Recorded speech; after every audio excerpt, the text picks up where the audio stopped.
Hello my creative friends, this is your girl Sarah Simpson here, and today I'm here to share 4 sketchbook hacks for using alcohol markers in your sketchbook. I know from my comments on Instagram and sometimes here on YouTube that the dreaded bleed through of alcohol markers stresses some of you out and even prevents you from using alcohol markers in your sketchbook. And that's why I'm going to share 4 tips on how to use them and how to deal with that alcohol marker bleed.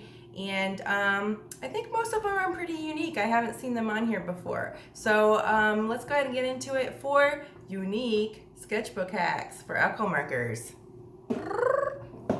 Hack 4, the paper shield. So if you've seen any of these hacks before on YouTube, it'll probably be this one, the paper shield. But I still wanted to share it because you might be new to alcohol markers, and if you haven't heard this tip before, then it may save a drawing for you. So as you know, alcohol markers can bleed through the paper, especially if you're working with thinner paper. And the easiest way to save your drawings is to simply get a piece of cardstock or Bristol or a thicker piece of paper, whatever you have on hand, and just lay it underneath the page that you're drawing on and above the page that you don't want marker bleed on.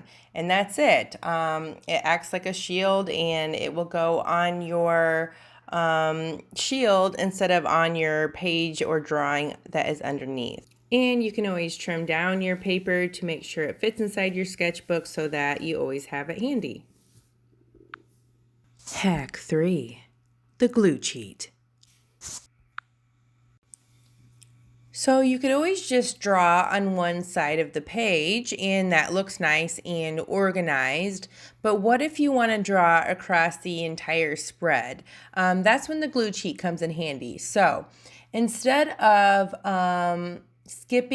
drawing directly on the next spread, you're going to skip that page and draw on the page after that. So what you'll end up with is a spread of art, a spread of bleed, a spread of art, another spread of bleed. That's what you get from skipping every other spread. And then once you finish those pages, then you just get your handy dandy double-sided tape gun. Honestly, this one's a little oversized. I just get the cheap small ones. They're easier to use in my opinion.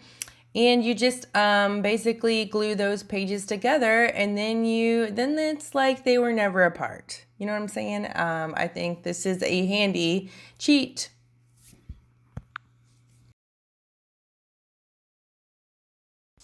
Hack 2, the cover-up. So if the idea of not being able to use every page in your sketchbook bothers you, you're on a budget, that sort of thing, then you'll appreciate these last 2 tips. This tip here is just to cover them up. So for example, I'm currently trying to learn watercolor painting and have a lot of loose little pieces of art that I don't want to lose. So I'm just going to tape them in here over these bleed pages using some washi tape. I like washi tape because it's like a masking tape. It's easy to remove if I decide I want to take them out of the sketchbook. You could also use this to tape in your reference images. You could make little mood boards here.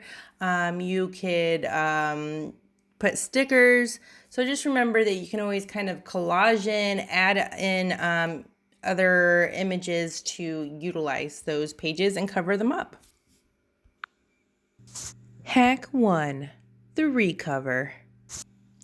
And my last tip for today is something that I've been experimenting with more recently, and that is to cover up those bleed pages with acrylic gouache. So why acrylic gouache? First of all, acrylic is permanent. So once it's dry, it's going to stay there. Secondly, the gouache aspect means it's matte. So if you've used acrylic before, you might know that it usually dries with a glossy finish, which is not going to be easy to draw on. So the gouache with a matte finish means that you're actually going to be able to draw on it. So I've been using a mix of white with the color, and for this spread I'm using yellow because it matches my lemons. And you may have noticed that I dipped my paintbrush in some water. I'm not adding water to the paint. I'm just getting my paintbrush wet so that the bristles are smoother and don't leave indentions in the paint. And then I dry it off and I start applying it to my actual sketchbook. I like to mask off the edges of my page just to make sure I don't accidentally paint any pages together. And with the yellow color, I found that I needed to put 2 coats down. A third would have been even better, but it just depends on the color that you add. But yeah, with yellow, it took a few more coats.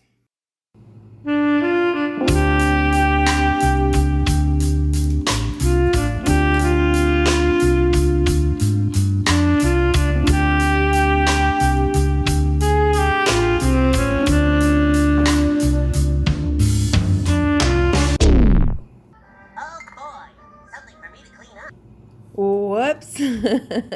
Well, sometimes that happens and you just have to dry your tears and move on.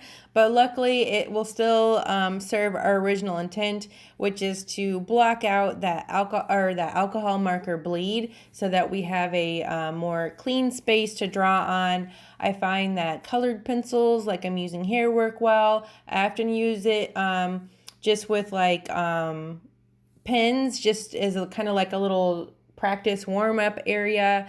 I think that you could build up a gouache painting on top of this as long as you don't use a lot of water. At least for my sketchbook, it doesn't handle a lot of water well. I have experimented with using a little bit of Copic marker or alcohol marker on top of this, and the cool thing that I found is that it doesn't bleed through to the back of the page. So that's neat, but the surface is a little bit slick, so it moves around differently than on the regular paper. And if you do use alcohol markers on this, I would recommend leaving your sketchbook open and letting it dry just to make sure it doesn't transfer onto the page across from it. I've experimented with a few colors now, including pink and blue and white, and I've found, of course, the darker color tends to knock back the bleed better, and if you use a lighter color, you'll likely need a few coats. Thank you so much for joining me for this video. I hope these 4 tips were helpful, and I hope they encourage you to use alcohol markers in your sketchbook. I really enjoy that medium. And if you enjoyed this video, please give it a like, a thumbs up, share it with a friend, and subscribe. I share videos every other Sunday. And if you miss me between now and then, you can often find me on Instagram and on TikTok at by Sarah Simpson. And if you want to support my channel, you can also check out my merch at bysarahsimpson.com. But until next time, keep on arting in the real world. Bye.